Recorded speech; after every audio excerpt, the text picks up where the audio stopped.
ಮಖಾನ ಅಥವಾ ಕಮಲದ ಬೀಜ ಇದು ಪೌಷ್ಟಿಕಾಂಶಗಳಿಂದ ತುಂಬಿರುತ್ತದೆ ಹಾಗೂ ಆಂಟಿಬ್ಯಾಕ್ಟೀರಿಯಲ್ ಗುಣಲಕ್ಷಣಗಳನ್ನು ಹೊಂದಿವೆ.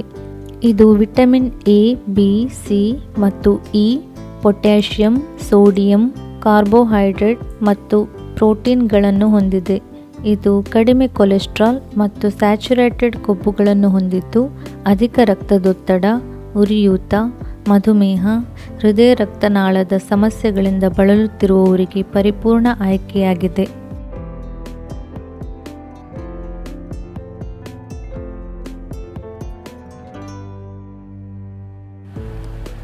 ಮೊದಲು ಒಂದು ಪಾತ್ರೆಯನ್ನು ತಗೊಳ್ಳಿ.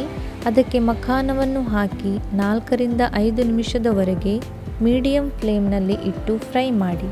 ಫ್ರೈ ಆದ ನಂತರ ಇದು ರೆಡಿಯಾಗಿದೆ ಅಂತ ನೋಡಲು ಒಂದು ಮಖಾನ ಕಾಳನ್ನು ಈ ರೀತಿಯಾಗಿ ಒಡೆದು ನೋಡಿ. ಆಗ ಕ್ರಿಸ್ಪಿನೆಸ್ ಇದ್ದರೆ ಇದು ರೆಡಿಯಾಗಿದೆ. ನಂತರ ಇದನ್ನು ಬೇರೆ ಪಾತ್ರೆಗೆ ತೆಗೆದಿಟ್ಟುಕೊಳ್ಳಿ.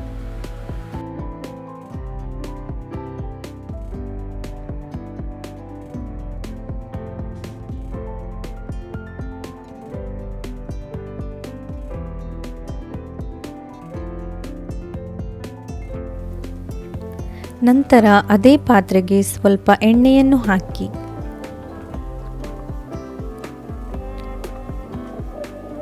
ಎಣ್ಣೆ ಕಾದ ನಂತರ ಈರುಳ್ಳಿಯನ್ನು ಹಾಕಿ ಫ್ರೈ ಮಾಡಿ.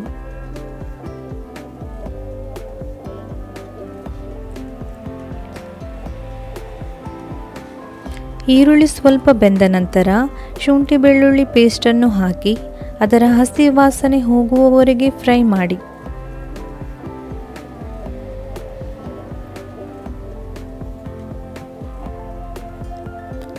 ನಂತರ ಹೆಚ್ಚಿಟ್ಟ ಟೊಮೆಟೊವನ್ನು ಸೇರಿಸಿ.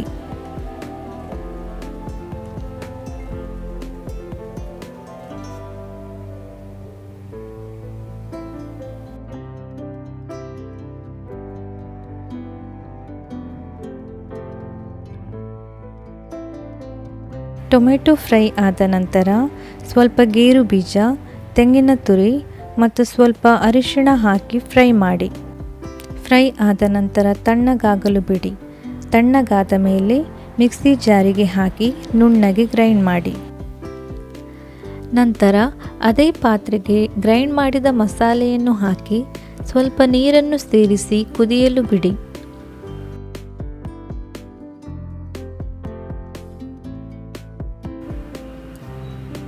ಕುದಿಯಲು ಆರಂಭವಾದಾಗ ಕೊತ್ತಂಬರಿ, ಜೀರಿಗೆ, ಮೆಣಸು, ಉಪ್ಪು, ಗರಂ ಮಸಾಲ ಪೌಡರ್ ಹಾಕಿ ಮಸಾಲೆಯ ಹಸಿ ವಾಸನೆ ಹೋಗುವವರೆಗೆ ಕೈಯಾಡಿಸಿ.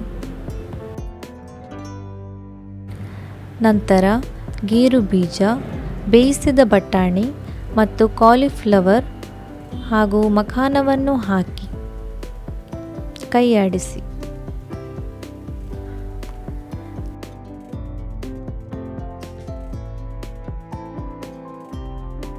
ನಂತರ ಸ್ವಲ್ಪ ರುಚಿಯನ್ನು ಹೆಚ್ಚಿಸಲು ಫ್ರೆಶ್ ಕ್ರೀಮನ್ನು ಹಾಕಿ. ನಿಮ್ಮಲ್ಲಿ ಫ್ರೆಶ್ ಕ್ರೀಮ್ ಇಲ್ಲದಿದ್ದರೆ ಬೆಣ್ಣೆ ಅಥವಾ ಹಾಲಿನ ಕೆನೆಯ ಪೇಸ್ಟನ್ನು ತಯಾರಿಸಿ ಸೇರಿಸಬಹುದು.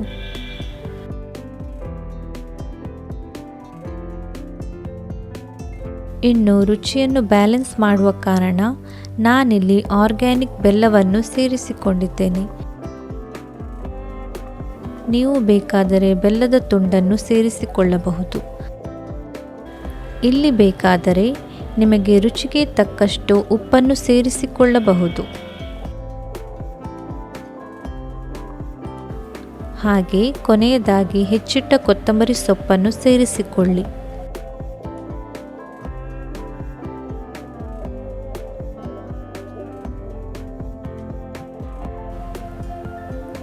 ಈಗ ರುಚಿಕರವಾದ ಮಖಾನ ವೆಜ್ ಗ್ರೇವಿ ರೆಡಿಯಾಗಿದೆ.